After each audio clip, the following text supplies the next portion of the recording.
If we want to go to heaven, we need a total transformation. We need it as individuals, and we need it as a church.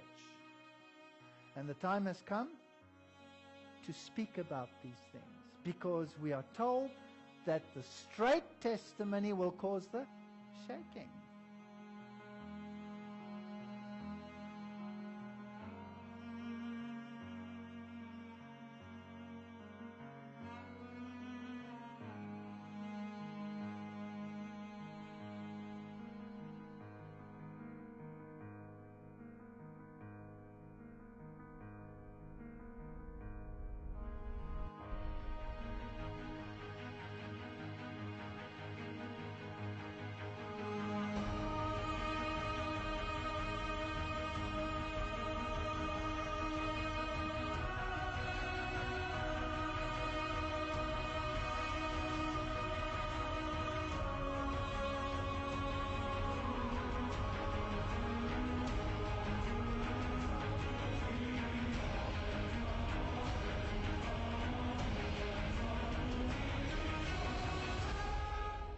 We will have to have a total transformation.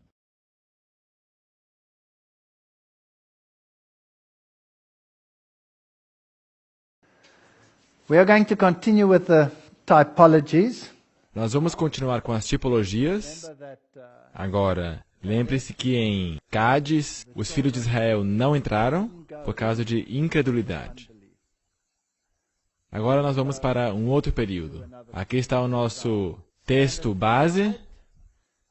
E não sede conformados com este mundo, mas sede transformados pela renovação do vosso entendimento, para que experimenteis qual seja a boa, agradável e perfeita vontade de Deus.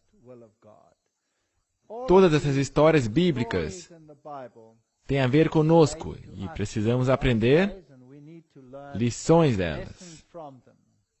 Ellen G. White, não vos enganeis, muitos se afastarão da fé. É uma realidade triste. Não podemos mudá-la. Dando ouvidos a espíritos sedutores e doutrinas de demônios. Temos agora perante nós o alfa desse perigo. No tempo de Kellogg, que ela estava falando aqui. O ômega será de natureza mais assustadora. Portanto, a igreja teve o seu alfa e a igreja terá o seu ômega. Isso é profético. Por que todos nós nos desanimamos e capitulamos quando vemos ômega em todo lugar ao nosso redor e queremos abandonar a igreja? O ômega tem que acontecer. O inimigo tem atuado sobre a mente de alguns, diz ela, e os levou a deturpar nossa experiência passada, misturando teorias errôneas com a verdade. Ele levou ministros e professores a entrelaçar nas suas doutrinas alguns conceitos agradáveis de sua própria invenção. Cada desvio da verdade, como a temos advogado no passado, é um rompimento com a verdade que foi confirmada pelo Espírito Santo e sobre a qual Deus colocou o seu selo. Tivemos tudo isso na igreja. Não deveríamos estar surpresos que existe isso. Não nos deveria alegrar, é claro. Mas não podemos mudá-lo. Quando eu vivia na casa de Carol Manor, Ellen White recebeu uma visão na qual ela parecia estar em companhia de muitas pessoas. Isso aí vem dos livros biográficos. Um dos sobrinhos da senhora White, uma pessoa desconhecida se adiantou e proclamou uma mensagem de advertência ao Dr. Paulson e ao Dr. Sadler, apelando para que rompessem os laços com o Dr. Kellogg e para se cuidarem de não contaminar sua experiência por meio de filosofias e vãs sutilezas. Desconectai-vos! Desconectai-vos! Esta é a minha mensagem, ela escrevera em uma carta aos médicos. O texto de sua carta era praticamente o mesmo que nas cartas destinadas aos irmãos Jones e Wagner, que agora estavam associados com o Dr. Kellogg em Battle Creek. Ou seja, mesmo grandes luzes que deram grandes mensagens da verdade podem se apagar. Não fixe o seu olhar em indivíduos. Eles podem se extinguir.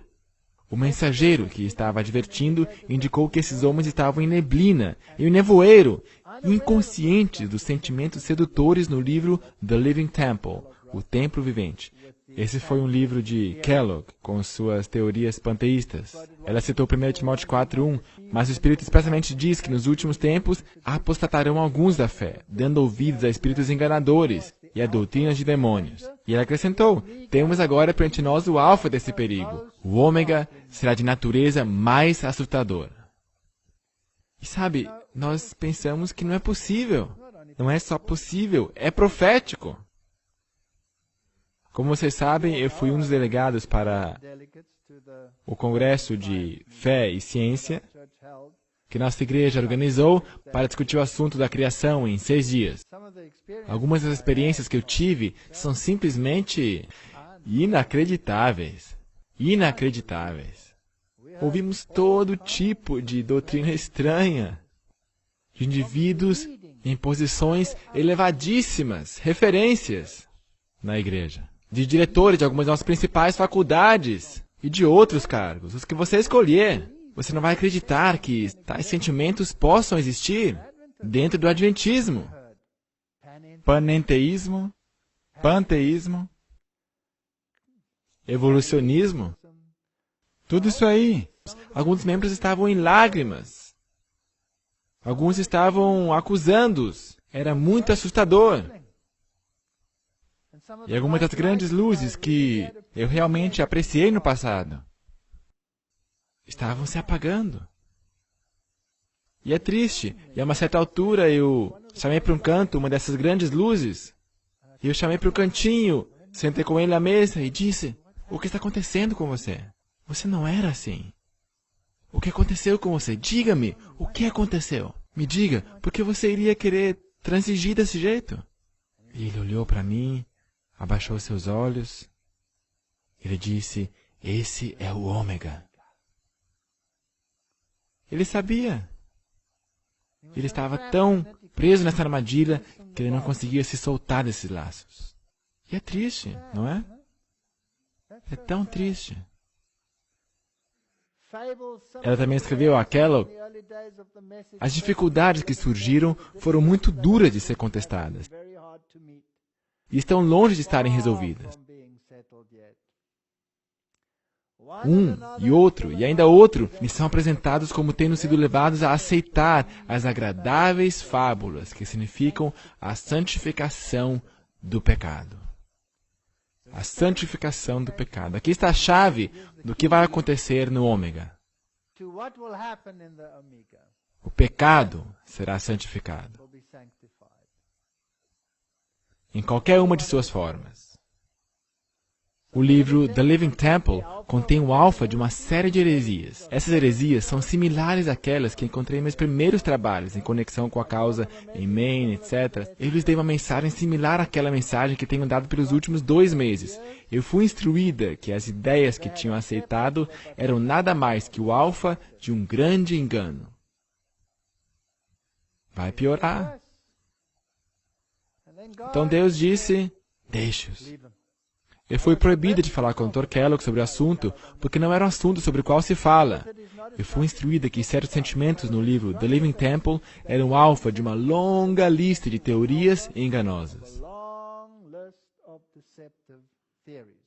Portanto, não é somente uma coisa.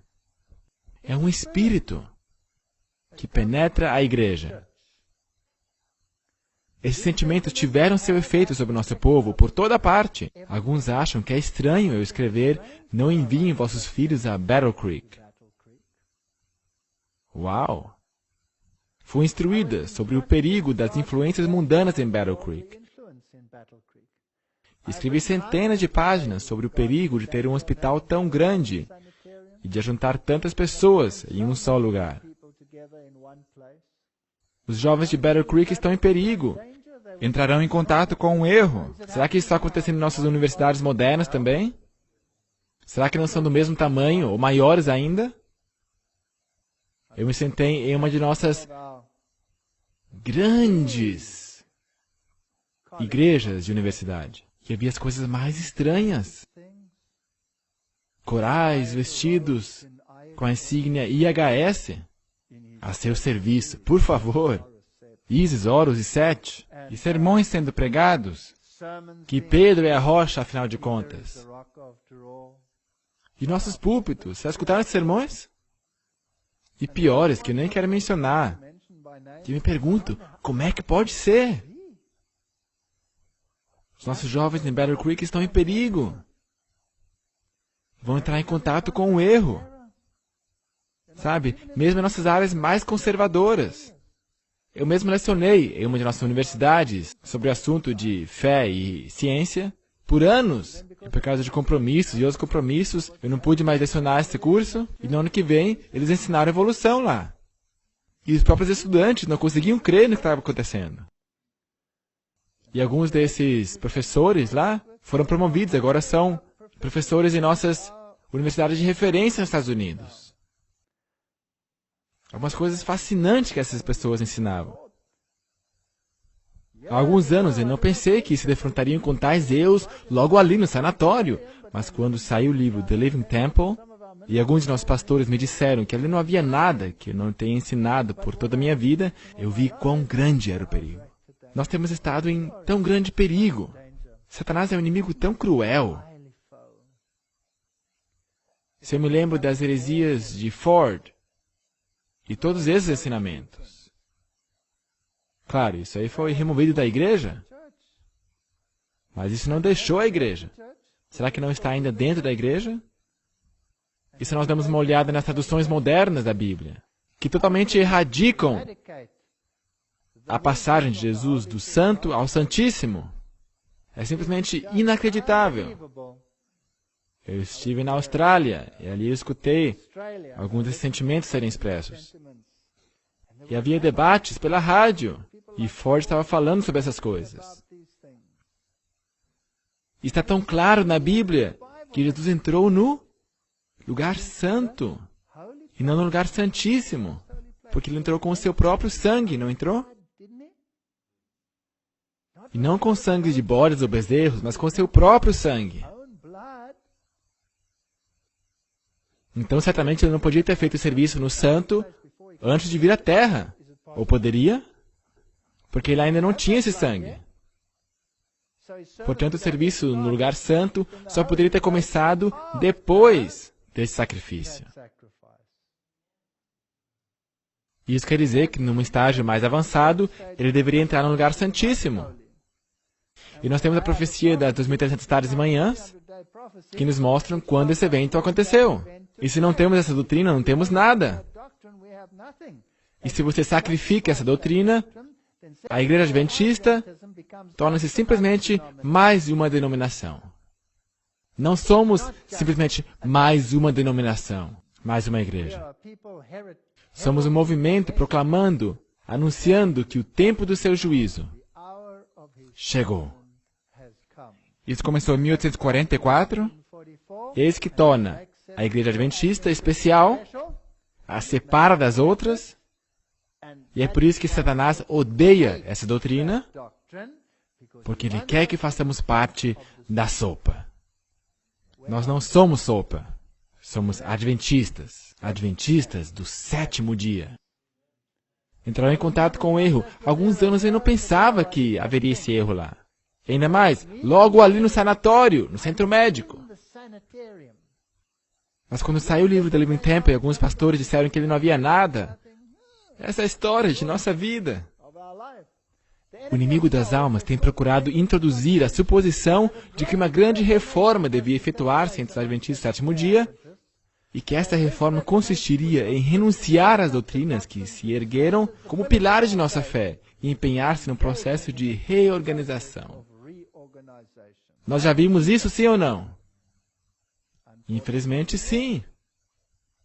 A mensagem dos 3 anjos. Você não pode aparecer com uma doutrina assim. Cria divisão. Insulta as pessoas. É contra a lei. É uma fala de ódio. Você já viu essas coisas?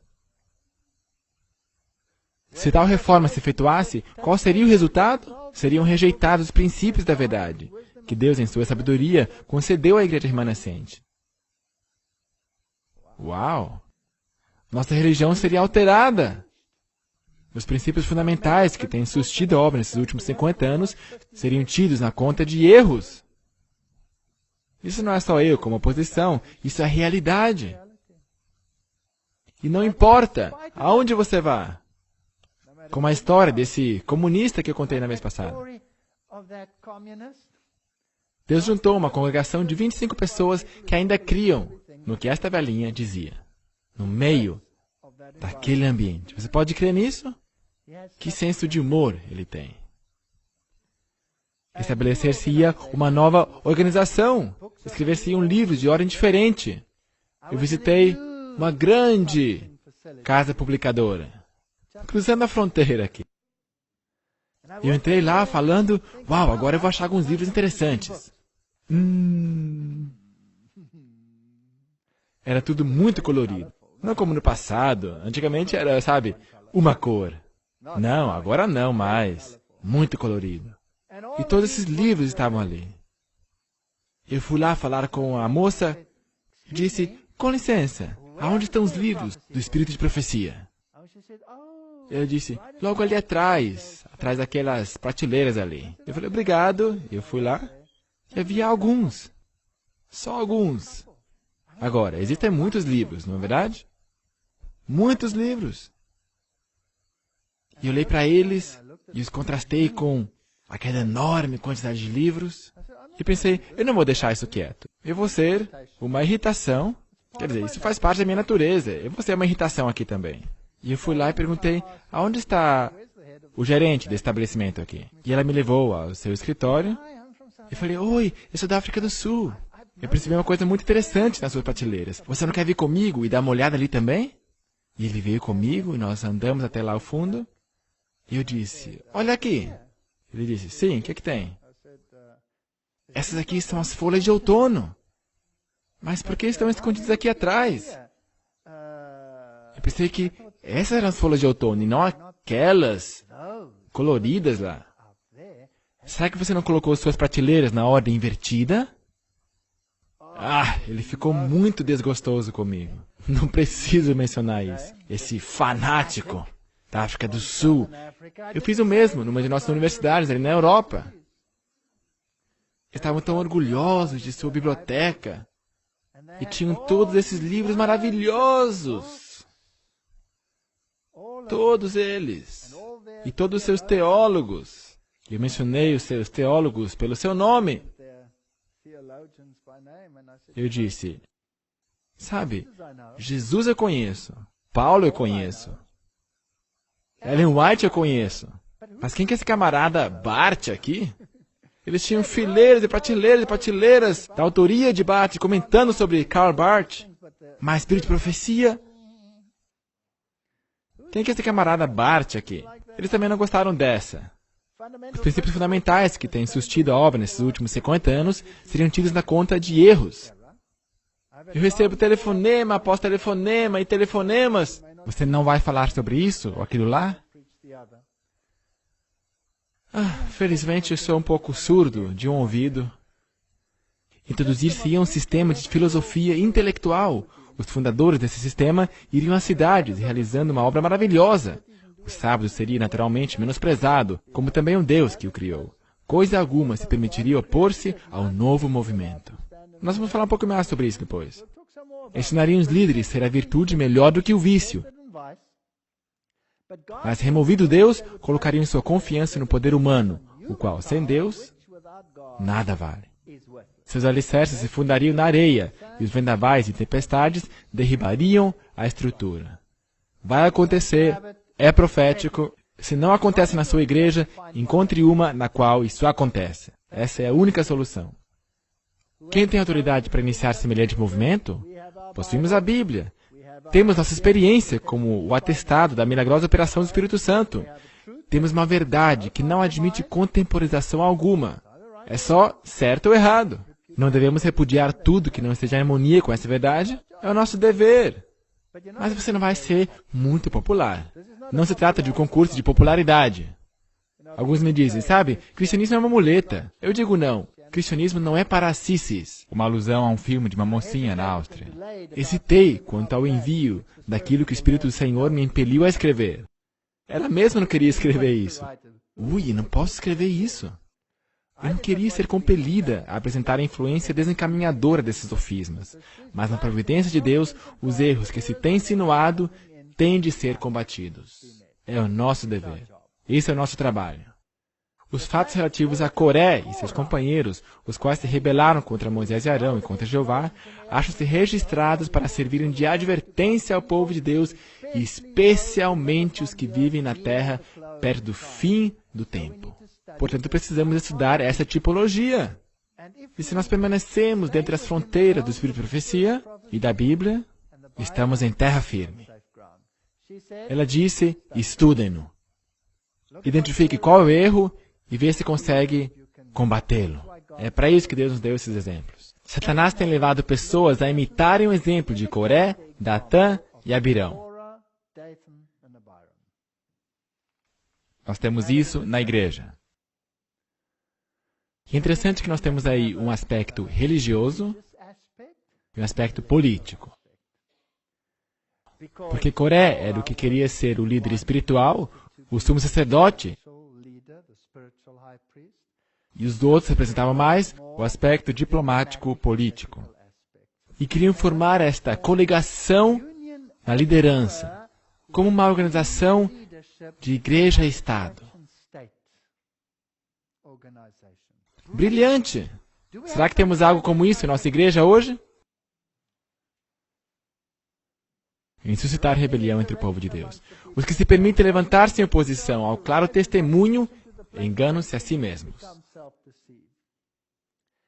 E tem realmente pensado que aqueles sobre os quais Deus colocou o encargo de sua obra eram exaltados acima do povo de Deus e que seus conselhos e reprovações eram indesejados.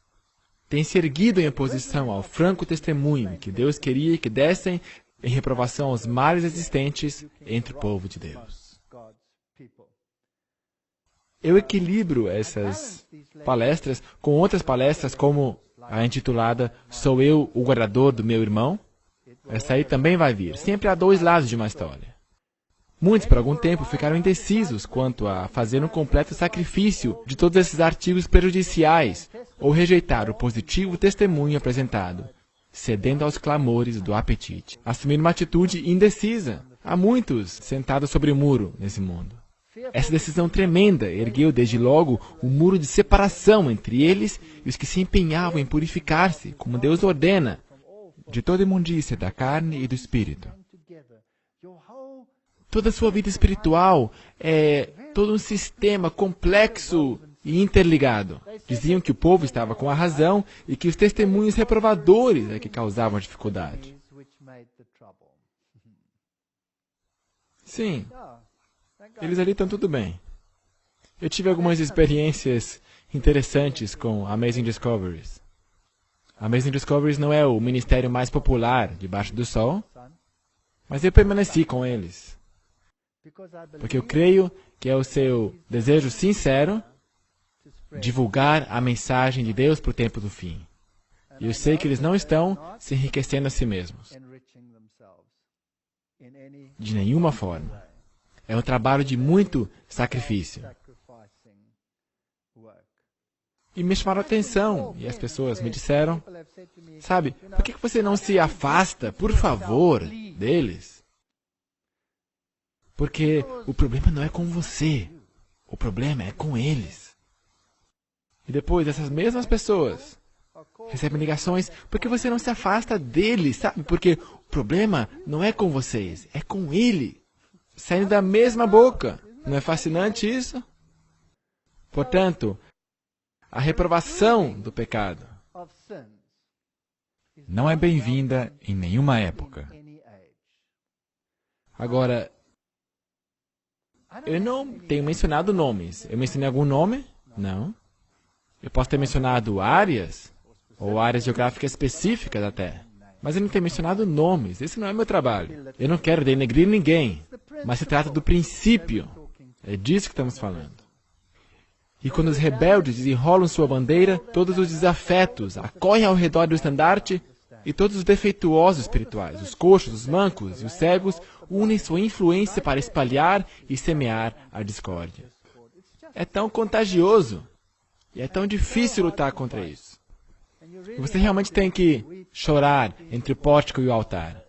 A senhora White continua, cada progresso dos servos de Deus nas linhas de frente da obra tem sido observado com suspeita por aqueles que tinham um espírito de insurreição. E todas suas ações foram mal interpretadas pelos críticos, até que almas honestas foram puxadas para dentro da armadilha por falta de conhecimento correto. Se alguém não se articula, estamos perdidos. Sabe, eu me pergunto às vezes, será que eu deixei tudo lá fora? Eu abandonei meu emprego na universidade. Deus me deu de volta esse cargo, mas naquela época eu deixei, por amor a esta verdade. Eu perdi a família, eles me rejeitaram, não vieram à minha casa por 23 anos.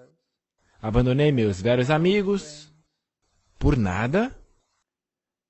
Será que eu comprei a verdade só para depois vendê-la outra vez dentro da igreja?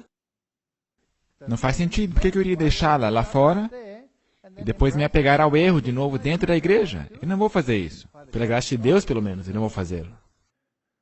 Ela continua, é tão difícil desfazer o engano em alguns dos que se deixaram ser guiados à rebelião, como foi difícil convencer os rebeldes israelitas que estavam errados e que Moisés e Arão estavam corretos. Vai ser difícil. Mesmo depois de Deus, de forma miraculosa, ter causado a terra a engolir Coré, Datã e Abirão, os líderes da rebelião, o povo ainda achava que Moisés e Arão estavam errados. Eles definitivamente foram enganados por si mesmos. E que eles eram responsáveis, que esses santos homens tinham morrido. Os hebreus não foram curados de sua rebelião até que 14.700 do povo que se uniram aos rebeldes foram mortos. E depois de tudo isso, Deus, em sua misericórdia, condescendeu em fazer um notável milagre na vara de Arão para firmar seu pensamento para sempre sobre o assunto do sacerdócio.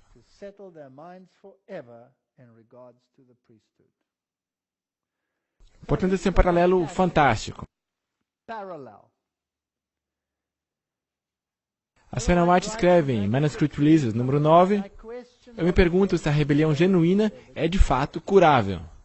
Estudem, patriarcas e profetas, sobre a rebelião de Coré, Datã e Abirão. Esta rebelião foi ampla, incluindo mais do que 2 homens. Foi liderada por 250 príncipes da congregação, homens de renome. Portanto, podemos esperar que aconteça alguma coisa parecida no final dos tempos, com homens de renome? Chame a rebelião pelo seu próprio nome e a apostasia pelo seu próprio nome. E então considere que a experiência do antigo povo de Deus, com todos os seus traços objetáveis, foi fielmente arquivada para entrar na história. Estas coisas foram escritas para aviso nosso, para quem já é chegado o fim do mundo. E se homens e mulheres que têm conhecimento da verdade estão tão separados do seu grande líder, que escolherão o grande líder da apostasia, chamando de Cristo justiça nossa, é porque não penetraram sua pá fundo nas minas da verdade. Não conseguem distinguir o metal precioso do cascalho comum. Qual que é o nosso texto principal? Transformai-vos para que possais provar qual é a sua vontade. Não é assim? Portanto, nós precisamos dessa transformação. A nossa igreja precisa dessa transformação. E a precisa já. Portanto, eu me pergunto se a rebelião genuína é de fato curável. Deuteronômio 1:45. Vocês voltaram e choraram perante o Senhor, mas Ele não viu o seu clamor, nem lhes deu atenção. Então vocês ficaram em Cádiz, onde permaneceram por muito tempo, de acordo com o tempo que permaneceram ali. Poderiam ter entrado, certo? Estavam às bordas de Canaã. Poderiam ter entrado. 1 Samuel 8:7. Atenda tudo o que esse povo está lhe pedindo. Não foi você que rejeitaram, foi a mim que rejeitaram como rei, para que não reinasse sobre ele. Eles queriam que esses líderes os guiassem de volta ao Egito. Todavia o povo recusou-se a ouvir a Samuel e disse, não, queremos ter um rei. Uau! As pessoas sempre me perguntam qual que é a melhor forma de governo. E sem hesitação eu respondo, teocracia. Democracia é uma mentira, é o reinado da maioria, e a maioria sempre está errada. Não é verdade? Sim. Queremos um rei. Rejeitaram o espírito de profecia. Escolheram uma nova liderança, baixas pessoas de Coré, Datã e Abirão, e 250 príncipes de Israel. E esse movimento causou a destruição de 14.700 seguidores. Esse é só um número pequeno, tipológico. Eu me pergunto qual será o número antitípico.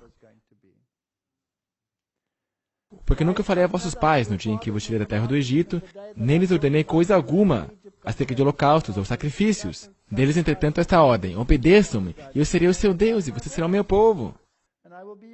Vocês andarão em todo o caminho que eu lhes ordenar, para que tudo lhes vá bem. Agora, eu tenho lutado com esse pensamento. E quando eu me tornei cristão pela primeira vez, como eu já contei, eu me perguntava, por que é que Deus espera essa obediência total de nós? Até que caia a ficha de que isto é a melhor coisa do mundo, para você. Não que ele seja um tirano, mas porque ele nos arquitetou. Ele sabe que é o melhor para nós. E se você fizer o que ele diz, você será abençoado.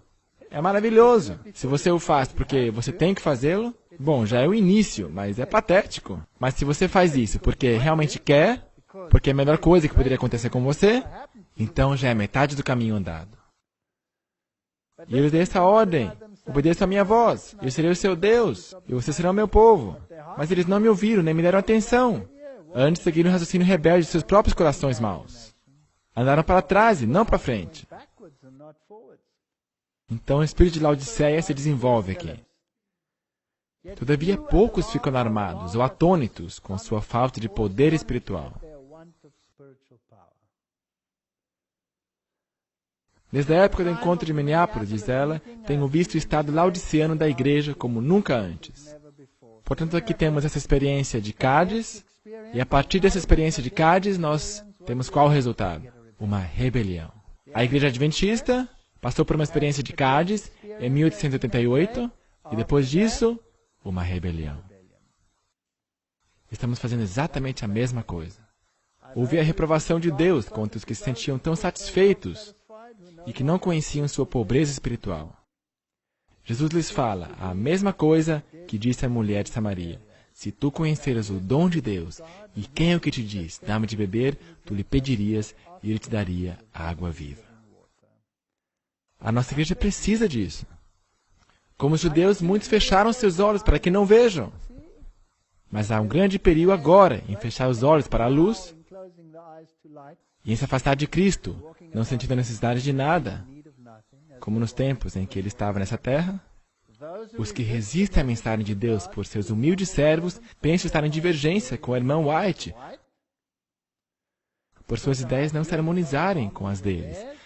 Mas esta discrepância não se atribui à irmã White, mas ao Senhor, que lhe deu esta incumbência. Esse provavelmente é o maior problema na igreja. E como eles tentaram burlar isso? Mesmo aqueles que dizem crer nisso. Isso não cabe na minha cabeça. Ela provavelmente foi influenciada pelas notas marginais da King James, para que dissesse o que disse. Ups! Eu levanto a minha mão e pergunto, por o que mais ela foi influenciada para dizer o que ela disse? A peregrinação pelo deserto não foi simplesmente ordenada como um juízo sobre os rebeldes e murmuradores, mas servia à geração que crescia como disciplina preparatória à sua entrada na terra prometida. Moisés declarou-lhes, como um homem castiga seu filho, assim te castiga o Senhor teu Deus. Portanto, você vai ter que passar por tudo isso, a experiência da fome, a experiência do maná, e nós temos que passar pelo mesmo. O que é que nos vai sustentar nesta crise? O maná. Nós temos que comê-lo, nós temos que internalizá-lo, nós temos que viver em harmonia com ele e temos que parar de murmurar. Achou-os na terra deserta, e num ermo solitário, cheio de uivos. Trouxe-os ao redor, instruiu-o, guardou-o, como a menina do seu olho. Esse povo rebelde Sabe o que é fascinante? Aqui eles se rebelaram, todos eles têm que voltar. Por que Caleb, Josué, Arão, Moisés, Miriam não puderam entrar na Terra Prometida? Será que eles tinham feito alguma coisa errada nesse ponto? Não. Tiveram que voltar. E ir com esse povo murmurador, faladeiro, lamentador.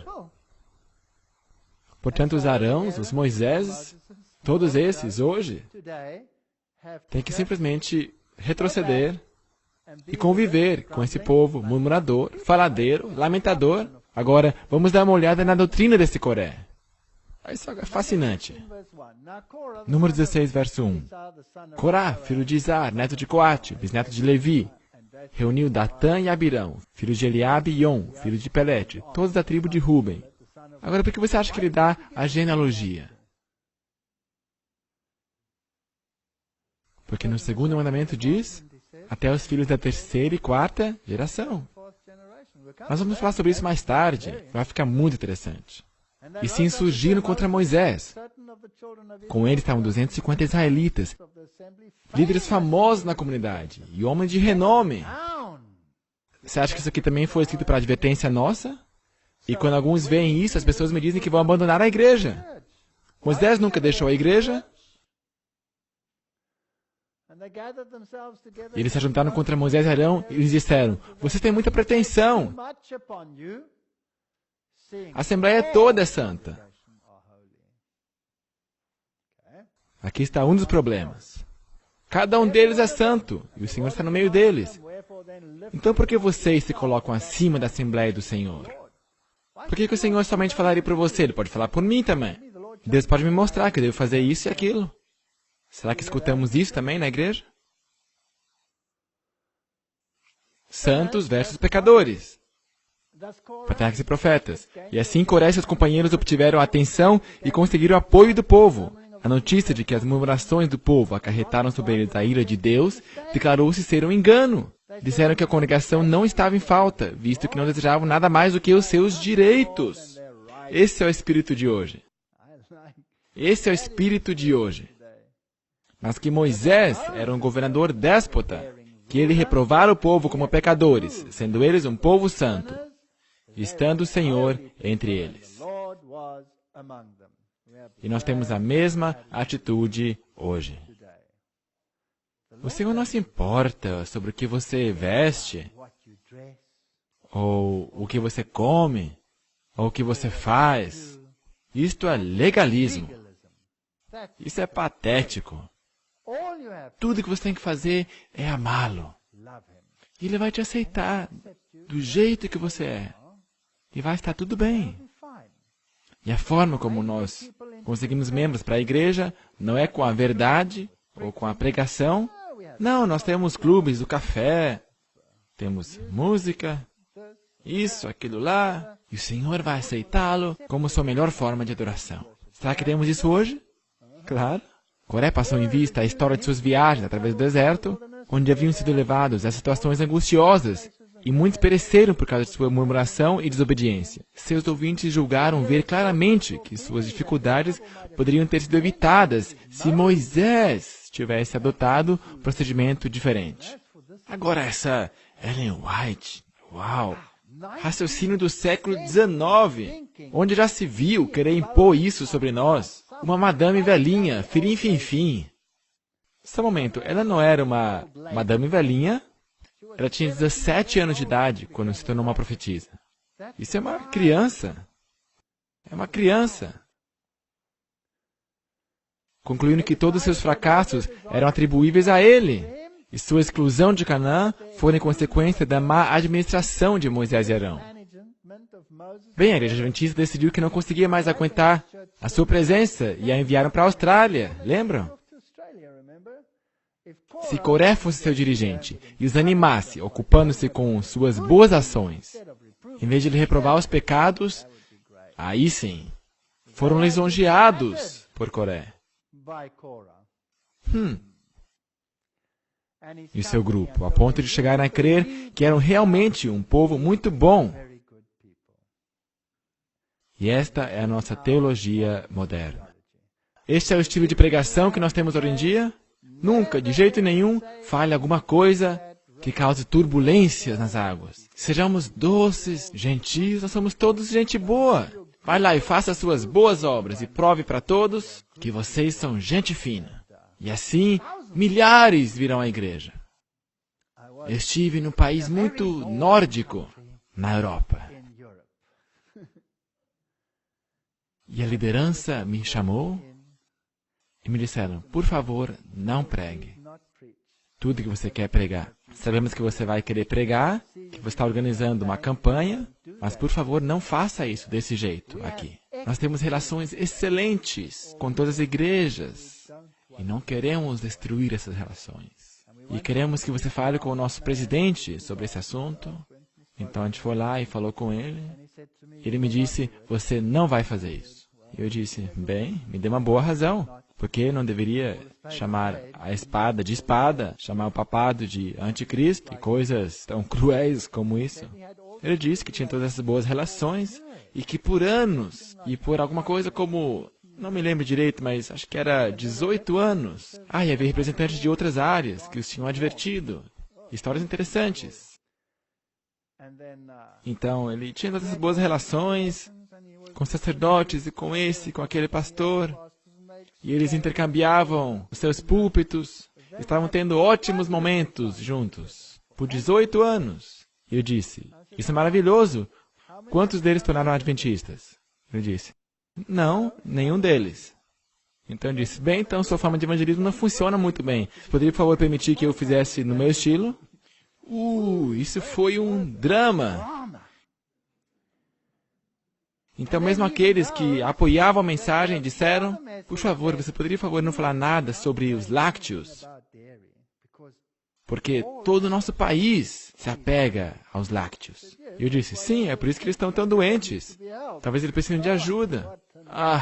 Que pesadelo, que pesadelo.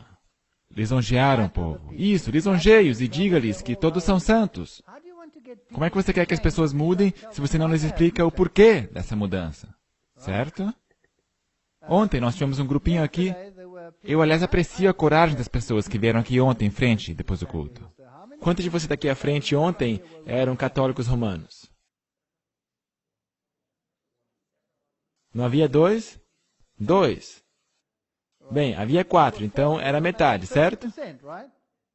50% eram católicos romanos. Me dizem que você não pode falar o que você fala, porque vai ofender os católicos. Não, os 2 aqui ontem provaram que isso muda os católicos. O sacerdote católico romano me telefonou, ele me disse, obrigado por sua mensagem. Eu não sou mais um sacerdote católico romano. Ele, na verdade, disse, obrigado por me libertar dessas correntes que me amarravam. Não é lindo isso? Será que eu odeio os católicos romanos porque eu prego essa mensagem? Pelo contrário. Se eu os odiasse, eu iria ficar calado. Não diga nada. Tinham alimentado carinhosamente a esperança de que uma nova ordem de coisas estivesse prestes a estabelecer-se, na qual a reprovação seria substituída pelo louvor. Isso é poderoso. E a ansiedade e conflito pela comodidade. Gente, consigo enxergar a minha igreja descrita aí. Os homens que pereceram haviam proferido palavras lisonjeiras. Eles eram tão bondosos. E tão gente fina. Gente tão boa, sabe? Às vezes essa doçura pode ser o caminho para o inferno. E o povo concluiu que Coré e seus companheiros deviam ter sido bons homens. E que Moisés, por algum meio, fora a causa de sua destruição. Tão grande era o seu auto-engano. Assim, depois de 1888, Satanás introduziu extremos ao movimento do Advento, para contrafazer a mensagem da justiça pela fé. E tivemos o movimento da carne santa. Não importa o que você faça no seu corpo, não importa. Se você pratica fornicação, o que você come, a comida é para o estômago é para a comida. Tudo isso aí já aconteceu na igreja adventista. No estágio inicial e também estará no estágio final. Toda congregação é santa. Panteísmo era o alfa da apostasia. Panteísmo será a apostasia final. Se eu prego evolução em qualquer uma de nossas universidades, ou se a igreja prega evolução em qualquer uma de suas instituições, universidades, é panteísmo. Porque você está progredindo à perfeição. Vocês concordam? Uau! Vários movimentos dissidentes se desencadearam. Muitos deles alegando que a igreja se tornara Babilônia. Todas essas coisas. Não responsabilize a Deus por isso. Talvez tenhamos de permanecer muitos anos mais nesse mundo, por causa de insubordinação, como aconteceu com os filhos de Israel. Mas por amor de Cristo, o seu povo não deve acrescentar pecado a pecado, responsabilizando a Deus pela consequência de seu próprio procedimento errado. Podemos apressar o dia. Ela diz, dando o Evangelho ao mundo, está em nosso poder apressar a volta de nosso Senhor. O ponto é, os seus inimigos zombaram deles. Números 14. Moisés disse ao Senhor, então os egípcios ouvirão que, pelo teu poder, fizeste esse povo sair dentre eles, e falarão disso aos habitantes da terra. E ouvirão que tu, ó Senhor, estás com este povo, e que te veem face a face, Senhor. E que a tua nuvem paira sobre eles, e que vais adiante deles. Numa coluna de nuvem de dia, e numa coluna de fogo de noite. Agora, se exterminares esse povo como se fosse uma só pessoa, as nações que ouvirem falar do que fizeste dirão, o Senhor não conseguiu levar esse povo à terra, que lhes prometeu em juramento, por isso os matou no deserto.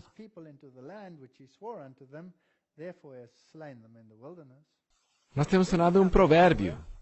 Não somos admirados. O povo de Deus não é admirado, como deveria ser.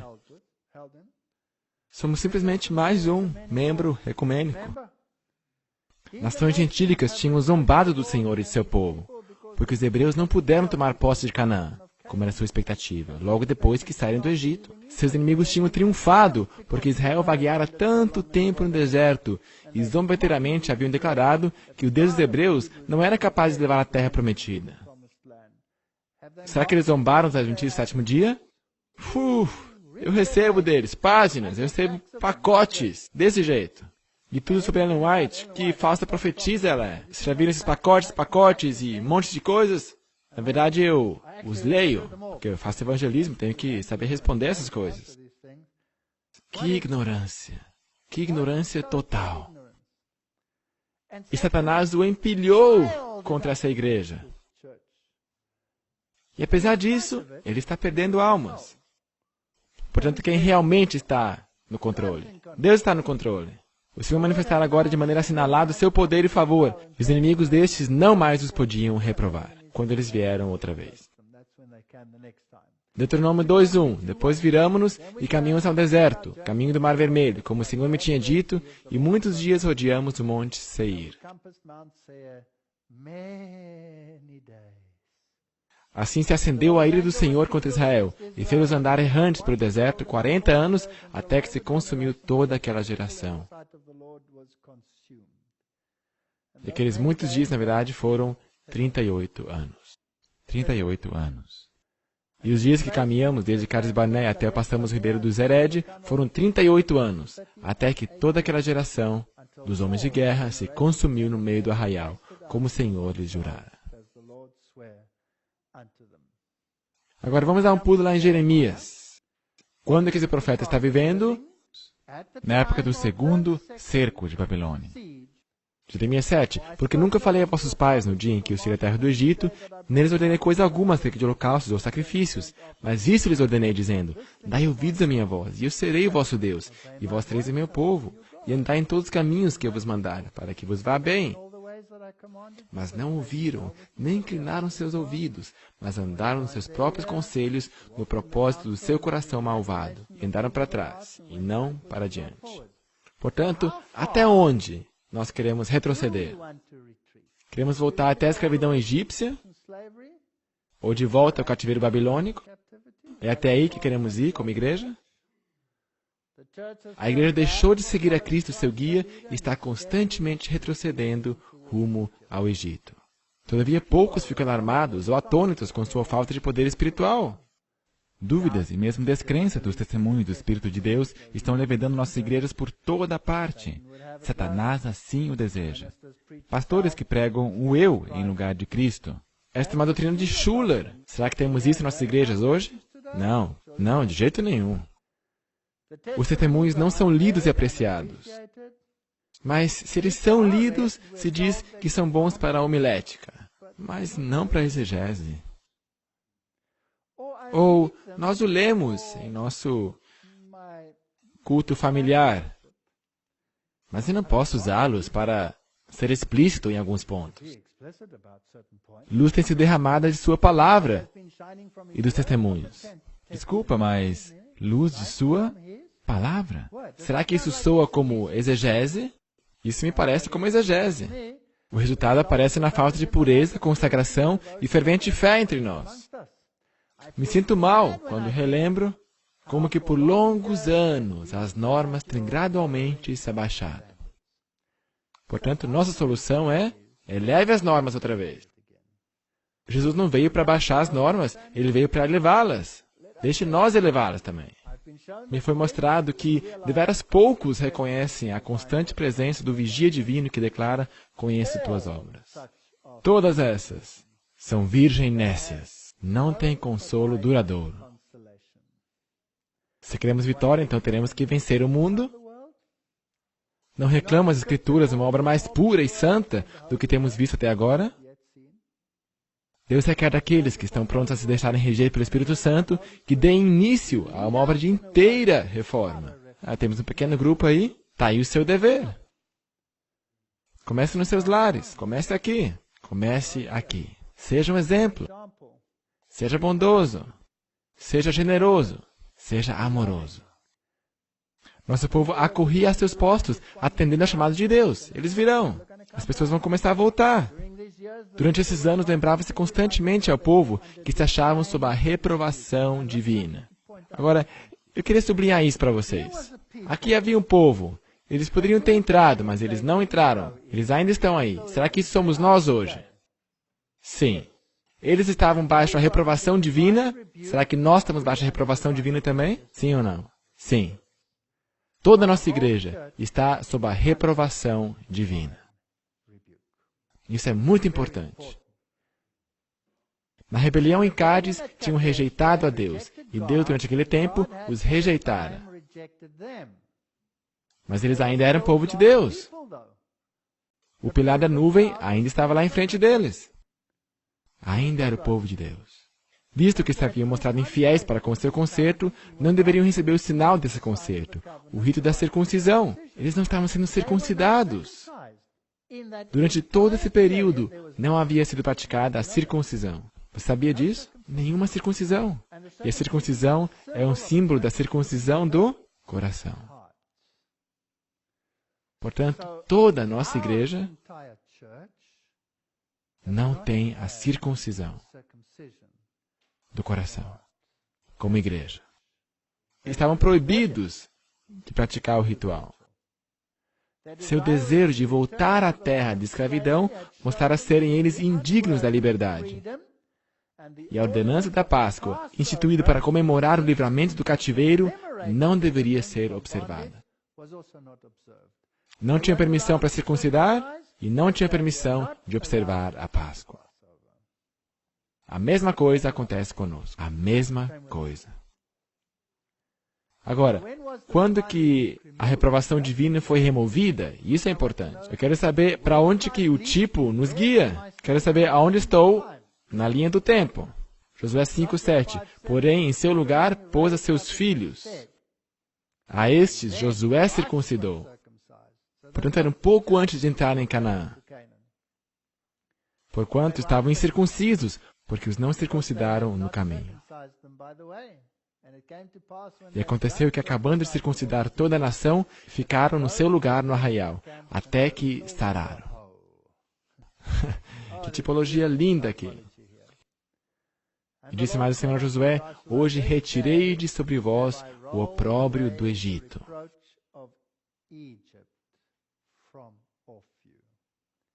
Será que nós temos o opróbrio do Egito sobre nós? Sim. E os filhos de Israel se acamparam em Gilgal e celebraram a Páscoa, no dia 14 do mês à tarde, nas campinas de Jericó. Portanto, quando foi removida a censura divina?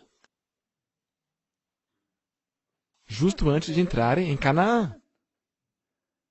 Já se ouve o estrondo. Será que isso vai ser em breve? Sim. Sabe, eu tenho perguntado, Senhor, por que não existe poder na tua igreja?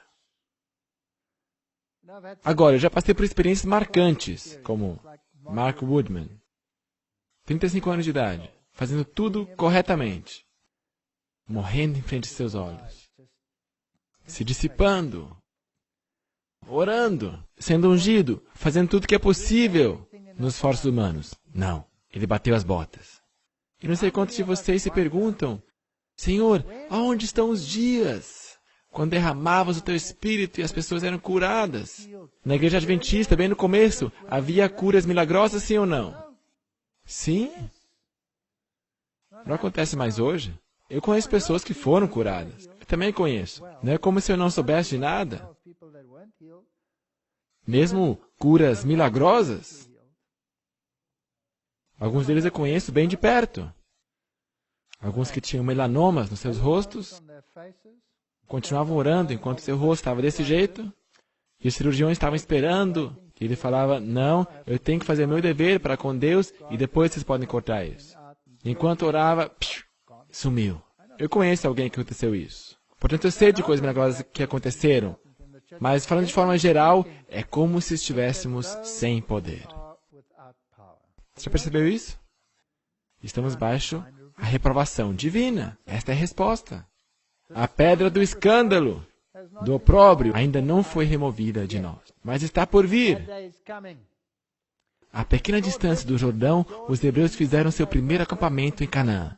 Ali Josué circuncidou aos filhos de Israel. A pequena distância do Jordão. Eu creio que é uma pequena distância do Jordão. E ali acamparam. O rito da circuncisão foi levado a efeito em todo o povo nascido no deserto. Se você não passou por uma experiência no deserto com Deus, você não vai receber o direito de circuncisão. Se você não se sente disciplinado por Deus, você não é seu filho. Portanto, se as coisas andam ruim, uma vez eu comecei um sermão assim, como é que vocês estão esta manhã? Estamos todos bem? Ai, posso voltar para casa. Estamos todos na igreja errada. A experiência tem que ser amarga. É claro, você tem os seus bons dias também, mas, de forma geral, não é fácil. Circuncisão é um sinal de remoção de pecados do coração, um selo da justiça pela fé. Se você não aceita a justificação pela fé, se você pensa que essa censura pode ser removida por nossas obras, você está no caminho errado. Não é o perfeccionismo e nem qualquer outro barulho que vai remover a censura divina. Uma mudança do coração. Aí está o ponto. Mas é judeu quem o é no interior. E a circuncisão aqui é do coração, no espírito, não da letra, cujo louvor não provém dos homens, mas de Deus. Como diz Sonia White, não diga que você é perfeito. Deixe Deus escrevê-lo, se Ele o quiser. Mas nós nunca deveríamos pronunciar essas palavras. Nós sempre deveríamos nos sentir com os pecadores. Nos lembrando que não passamos de pó. Nós somos melhores do que ninguém. E recebeu o sinal da circuncisão, selo da justiça da fé, quando estava na incircuncisão, para que fosse pai de todos os que creem, estando eles também na incircuncisão, a fim de que também a justiça lhes seja imputada. Se nós não aceitamos a nossa condição, e se não aceitamos que somente Cristo pode nos salvar, não vamos recebê-la. Estamos baixo a mesma condenação, e a pedra do tropeço será rolada para trás somente quando cruzarmos o Jordão. Irmãos e irmãs, estamos perto. E aqui estão as boas notícias. Eles não foram rejeitados. Simplesmente estavam baixo a repreensão divina. Nós não somos rejeitados. Apocalipse 3:19, eu repreendo e castigo a todos quanto amo. Sê, pois, zeloso e arrepende-te. É isso. Aí está o X da questão. Não existe jeito fácil chegar lá. Vi que essa incredulidade com relação a testemunhos é um grande problema. Foi mostrado que presentemente estamos sob tolerância divina. Será que o que estou dizendo é bíblico? É endossado pelo Espírito de Profecia? Sim ou não? Sim. Que alguém pode dizer, não, não é verdade, vem cá e veja o poder que nós temos como igreja e, eu não quero estar exposto a esses ruídos. Eu quero saber, você tem uma relação pessoal com Deus ou não? O desagrado do Senhor está sobre nós por nossa negligência diante das solenes responsabilidades. Suas bênçãos têm sido retidas por causa dos testemunhos negligenciados por aqueles que professam crer neles. Isso é muito sério. Ou seja, se líderes na igreja começam a nos dizer que não podemos usar os testemunhos para certas coisas, então estamos em uma triste condição. Ou se pessoas dizem, isso foi para o século passado. Que ocorra um despertamento religioso. Os anjos de Deus estão indo de igreja a igreja, cumprindo o seu dever. E Cristo está batendo a porta de nosso coração, solicitando entrada. Mas os meios designados por Deus para despertar a igreja quanto à realidade de sua pobreza espiritual não têm sido considerados. Precisamos passar por uma transformação total. Como, porém, se fará a reprovação? Responda o apóstolo, com toda longanimidade e doutrina. Nós temos isso aí de nosso lado. Nós temos a doutrina, precisamos ser pacientes, bondosos, gentis, todas essas coisas. Os princípios devem ser, de maneira impressiva, apresentados àquele que necessita de repreensão, mas nunca se devem passar por alto, indiferentemente, os erros do povo de Deus. Nós temos instrução tão clara. Se nós somente a lêssemos, haverá homens e mulheres que desprezam a repreensão e cujos sentimentos sempre se insurgirão contra ela. Não é agradável que alguém nos mostre nossos erros. Sabe, se alguém te conhece bem e vem e lhe diz aonde você está errado, você pode se rebelar contra ele ou você pode dizer, obrigado por ser um bom amigo. Obrigado por me dizer como eu sou. Eu vou tentar melhorar. Claro, não é agradável que alguém nos mostre nossos erros. Em quase todo caso em que se faz necessária a reprovação, haverá alguns que deixarão de considerar que o Espírito do Senhor foi ofendido e sua causa injuriada. Não devemos ser policiais. Ellen White também diz que não é nosso dever dizer a outros exatamente quais são os seus pecados. Não é desse jeito que devemos fazer. Nós não somos policiais. Toda essa simpatia não certificada coloca os simpatizantes onde são participantes da culpa do repreendido. Portanto, toda essa simpatia com Coré e rebelião e todas essas coisas, muitos que complacentemente ouvem as verdades da palavra de Deus estão mortos espiritualmente, embora professem estar vivos. As súplicas do Espírito de Deus, como divina melodia, as promessas de sua palavra, tão ricas e abundantes, suas ameaças contra a idolatria e desobediência, todas são impotentes para sensibilizar o mundano coração endurecido.